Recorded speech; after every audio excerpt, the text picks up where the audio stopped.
আমি কখনো আমার বাবাকে বাস্তবে দেখিনি, তো আমি চাই যে আমার বাবা ফিরে আসুন। আমি ছোটবেলা থেকে ভিডিও আর পিকচার দেখে আমি বাবার পিকচার আর ভিডিও দেখে আমি বড় হয়েছি, বাস্তবে কখনো দেখিনি। আমি চাই যে আমার বাবা মুক্তি পাক ডিজিয়া ফেজেক্স। তোর নাম কি? আমার নাম শান নিয়াজি। কি নাম? শান নিয়াজি। বাড়ি কোথায়? মুজাফফর। তোমার কি হয়? আমার কাকা। আপনি আপা আপনাকে ওই যে সামনে আসে যেখানে আসে আমার বলতে সম্ভব না। সব পাবে না।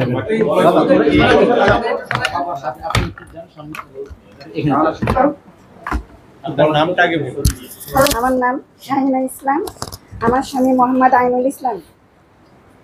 2020 সালের 4 তারিখে সে ব্যবসার উদ্দেশ্যে বাইরে যায়। পরে কিছু সাদা পোশাকধারী লোক তাকে তুলে নিয়ে যায়। তারপর থেকে তার আর কোনো খোঁজ পাওয়া যায়নি। উনি বিএনপি করতো, জি বিএনপি করতো আর জামাত। এই বাচ্চাটাকে আপনি কি বলেন? আপনার আমার মেয়ে সম্বন্ধে কি বলেন?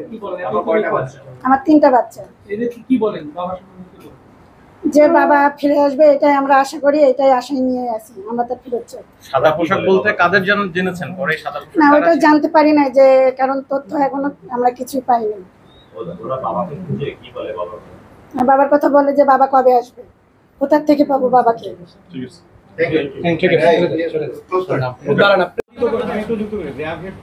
যেখানে আপনার রাখা হয়েছিল ওখানে আপনার জানা মতে কোনো অভিযান কি চলেছে এই 5 আগস্টের পরে? না আমাদেরকে জানানো হয়নি। এখন আড়ালে হয়েছে কিনা আমি জানি না। আমি প্রথম মামলা আমি 14ই আগস্ট করি, সিমেন্ট কোর্টে মামলা করি। এরপর কিন্তু আমি যেহেতু আইন নাই সেই হিসাবে এটা আমি কিন্তু রিপ্রেজেন্টেশন জমাও দিই, এগুলো বলেছি নাকি ওই হিসাবে কমিশন করা হয়। এবং আপনার এই যে আপনার এটা যে মানবতা বিরোধী অপরাধ এটাও সংশ্লিষ্ট করা হয়। আর এই জন্য আমরা চাচ্ছি যে না ও প্রশ্ন করেছিল আপনাদের এই আয়নাঘরগুলো উন্মুক্ত করতে বাধা কোথায় পট পরিবর্তনের পর? বাধা কেন এটা? সেটাই না, আমরা চাচ্ছি যে এটা করা হোক, দ্রুত করা হোক। বাধা বিষয়টা আসলে তারা যদি আরেকটু এগিয়ে আসে, তারা কাজ করছে না, আমি বলবো না তারা কাজ করছে, স্বাধীন কমিশন করেছেন। হ্যাঁ, তারা এটা যে গুমটা যে এটা মানবাধিকার বিরোধী একটা অপরাধ এটাও তারা করেছেন। হ্যাঁ, আস্তে আস্তে হচ্ছে, তবে আমরা চাচ্ছি উন্মুক্তের বিষয়টা একটু দ্রুত করা হোক। বাচ্চাদের সাথে একটু কথা বলা যায়। ওই চেয়ারে যাক, ওই চেয়ারে আমার কি দায়িত্ব?